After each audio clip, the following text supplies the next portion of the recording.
Your success correlates directly to the values you exude, whether it be personally or as an organization. Simply put, our behavior will define the values we live, which will result in the type of success we get. Hello, I'm Sibongile Muamba, aka Coach Bongi. I'm a values-based specialist with Global Priority Solutions, a Marshall Goldsmith Stakeholder Executive Coach, a John Maxwell Transformational Leadership Coach. So, let's continue with our discussion. Companies have wasted millions of dollars and countless hours of employees' time agonizing over the wording of statements that are inscribed on plaques and then hung on walls. Yes, you heard me right, wasted resources.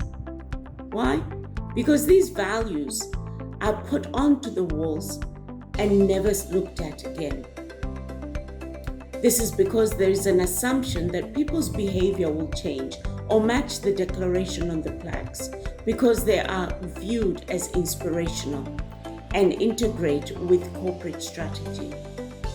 It is human hope that when we hear great words, we will start to exhibit great behavior. Let me tell you, that's a folly. Change is a process from the inside out and not outside in. Sometimes these words morph as people try to keep up with the latest trends in corporate language. I remember I was once employed as a call center manager, and within weeks I became a contact center manager. And then I went on to become a customer-centric manager. Now, as I'm talking now, who knows what it might be today? It could be a customer delight manager. But these titles or words mean nothing if there is not a definition or an action assigned to it. But this obsession with words belies one very large problem. There is almost no correlation between words on the wall and the behavior of leaders. Every company and most individuals want such values as integrity, respect, excellence, quality, customer satisfaction, innovation. Sometimes companies get creative and toss in something about community or suppliers. But since the big messages are all basically the same, the words quickly lose their real meaning to employees. If they had any in the first place, that is. In the case of individuals, it's hard to maintain when the behavior is unsustainable. If you recall, Enron is a great example in the US. Before its collapse, had a wonderful video on Enron's values and ethics. The video was very impressive with the company's high-minded beliefs and the care that was put into the video. Examples of Enron's good deeds in the community and the professional character of the Enron's executives were particularly noteworthy. It was one of the most professionally presentations on ethics and values. Clearly, Enron spent a fortune packaging these wonderful messages.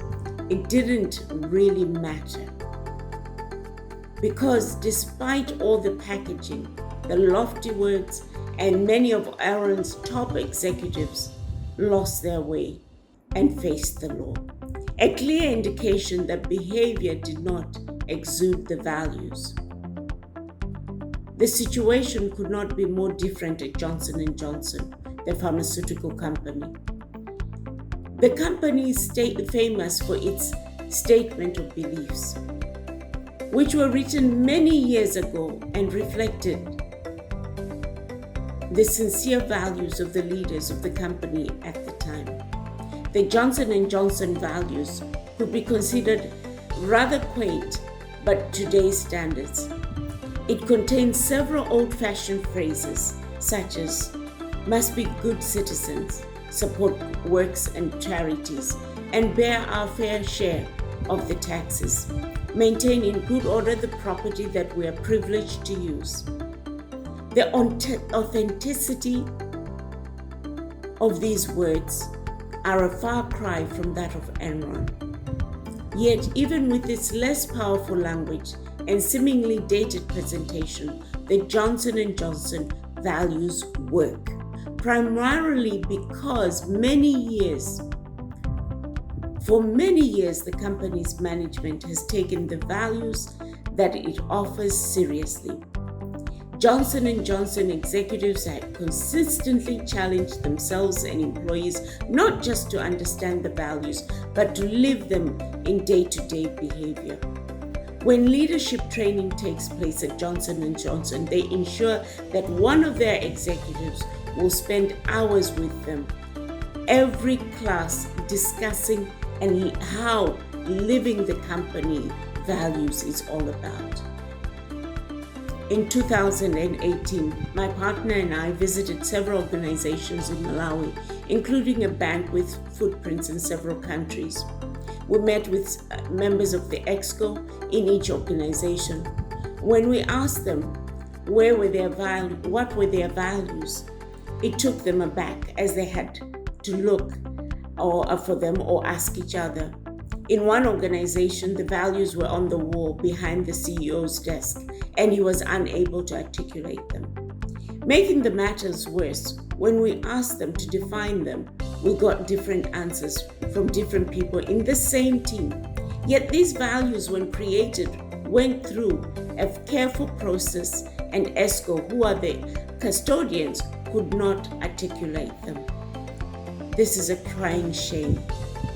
Companies that do their best job of living up to their values and developing critical and ethical employees, including managers, recognize that the real cause of success or failure is always people and not words.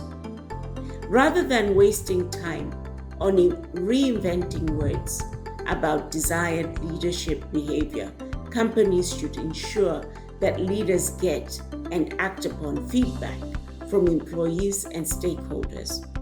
The people who actually observe this behavior, it is these behaviors that defines the values. Ultimately, our actions will say much more to employees about our values and our leadership skills than our words ever can. So in conclusion, ensure that your behaviors exude the values that you would like, that are aligned to the success you desire. So this brings us to the end of this week's Wise Up Monday video. Let us know what you think in the comment section. Make sure you like the video, and also please share this video with your colleagues so that they do not miss out on our Wise Up Monday series. Lastly, make sure you subscribe to our YouTube channel and click that bell icon so that you do not miss out on any new content.